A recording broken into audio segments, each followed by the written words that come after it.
সেই দিন হঠাৎ করে রেডি হয়ে চলে গিয়েছিলাম একটা নিমন্ত্রণ খেতে।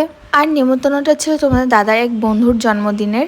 তো তার বন্ধুর জন্মদিন ছিল, সেজন্য হুট করে একটু রেডি হয়ে নিয়েছিলাম হালকা পাতলা করে। মেয়েকে এখানে রেডি করে দিয়েছি।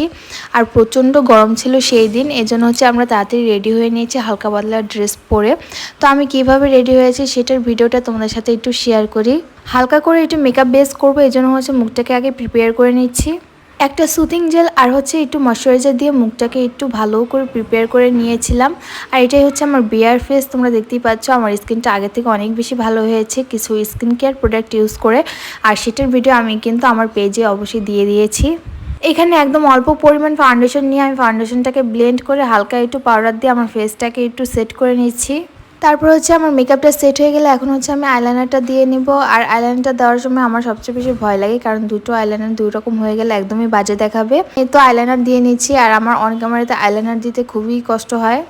এরপর আমি ব্লাশটা অ্যাপ্লাই করে নিচ্ছি। আর ব্লাশ দিতে আমার খুবই বেশি ভালো লাগে, আর আমি ব্লাশটা সবসময় ডব্লিউ শেপে দিয়ে থাকি। আর এইভাবে ব্লাশ দিলে আমার কাছে অনেক বেশি ভালো লাগে দেখতে। এরপর আমার ফেসটাকে একটু হাইলাইট করে নিলাম হালকা করে। তারপর আমি আইব্রোটা একটু মাস্কারা দিয়ে কম করে নেব। তারপর মাস্কারা আমার আইল্যাশে ইউজ করে নেব। আর এই তো আমিও এখন একটা সুতির হালকা একটা 3 পিস পরে রেডি হয়ে গিয়েছি। আর এখানে আমি ঘরে তালা চাবি খুঁজে পাচ্ছিলাম না, সেটাই খুঁজছিলাম। তো এখানে আমি ঘরে তালাটা মেরে বের হয়ে গেলাম। আর এই তো তোমাদের দাদা এখানে আমাদের জন্য ওয়েট করছিল। এরপর আমরা বের হয়ে গিয়েছিলাম, আর বাবুকে এখন গাড়িতে তুলে নিব। আর ওই তো ওঠার সময় অনেক বাহানা করছিল, তারপর উঠতে পেরেছে। তারপর এখানে আমি এখন গাড়িতে উঠবো। তারপর চলে আসলাম তুষারের বন্ধুর বাসা। আর এখানে এসে ঠাকুরের মন্দির দর্শন করলাম। আর উনি কিন্তু একদম নিরামিষভোজী একজন প্রভু। আর এই যে এখানে যে ছোট্ট ছবিটা দেখতে পাচ্ছ, এই ছবিটাই কিন্তু এই প্রভুর ছবি। প্রভু কিন্তু মেয়ে সেজেছিল, তো আমি সেই ছবিটার ভিডিওটা নিয়ে নিয়েছিলাম। আমি মনে করেছিলাম যে এটা হয়তো তার কোনো বোন হবে, কিন্তু সে বললো যে না, এটা আমি নিজেই। আর এইদিকে প্রভু আমাদের জন্য কি কি রান্না করেছে সেগুলো দেখিয়েছিল। আর প্রভু কিন্তু এগুলো নিজের হাতে রান্না করেছে একদম। আর ও এত পরিমাণ গুছানো একটা ছেলে, একটা মেয়েও হয়তো এত সুন্দর করে ঘরটাকে গুছিয়ে রাখতে পারবে না। প্রভু কিন্তু আলাদা থাকে। এইদিকে প্রভুর গোপালের আমি কিছু ক্লিপস নিয়ে নিলাম। আর এত সুন্দর করে সাজিয়ে রাখা, আসলে ছোট্ট ঘর যতই হোক সেটাকে যদি সুন্দর করে সাজানো যায় তাহলে সেটা অনেক বেশি সুন্দর লাগে দেখতে।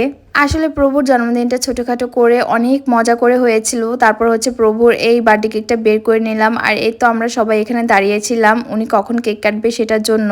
একা মানুষ নিজের ঘর ডেকোরেশন করেছে, তারপর রান্না বান্না করেছে এতগুলো লোকজনের জন্য। আমি ভেবে অবাক হয়ে যাচ্ছিলাম যে এগুলো তো আমরা মেয়েরাও পারবো না। আসলে উনি অনেক গুণবান একজন মানুষ। তারপর এখানে সবাইকে খাবার দেওয়ার জন্য রেডি করছিল সবকিছু। তার আগের এই ক্লিপসটা ছিল, এখানে প্রভুকে আশীর্বাদ করা হচ্ছে জন্মদিনের জন্য। প্রভুর জন্য সবসময় আমরা প্রার্থনা করি, আর প্রার্থনা করি যে সে যেন এভাবে কৃষ্ণ ভক্তি নিয়ে পরলোক গমন করতে পারে। আর এই তো এখন ভোগের খিচুড়িটা বেড়ে দেওয়া হচ্ছে। আর সাইডে কেক দেওয়া হয়েছিল, খিচুড়ি, তারপর লেবু, তারপর শসা, এগুলো একসাথে আমরা নিয়ে নিয়েছিলাম। আর আমরা নিচে বসে পড়েছি সবাই মিলে। আর এইভাবে খাওয়ার যে কি একটা আনন্দ সেটা হয়তো সবাই বুঝবে না। তো খাওয়া শেষে এখন আমি পায়েস খেয়ে নিচ্ছিলাম। আর এখানে প্রভু সব কিছু গুছিয়ে নিচ্ছিল, আর আমি হাত ধুচ্ছিলাম এইভাবে বসে। আর সব শেষে এই তো এখন আমরা বাড়ি চলে যাব। আর আজকের ব্লগটা এ পর্যন্তই ছিল। তোমরা যারা নতুন ভিউয়ার আছো আমার পেজে, অবশ্যই পেজটাকে ফলো দিতে ভুলবে না। আর প্রভুকে অবশ্যই হ্যাপি বার্থডে লিখে যেতে ভুলবে না। তো সবাই ভালো থেকো, টাটা, বাই।